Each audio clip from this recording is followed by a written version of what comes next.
雙眼，穿越漫長的黑夜，想像有你在身邊，就像擁有全世界。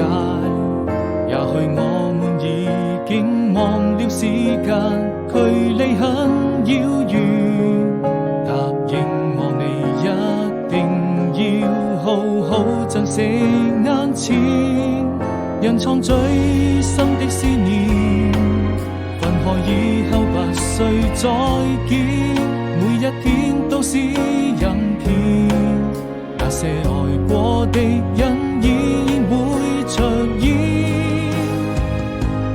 當我閉上雙眼，穿越漫長的黑夜，一直在我心裏面，逐漸模糊的視線，而你就注定是我此生中最美的遇見，寫下彼此的相念，這熱的心從來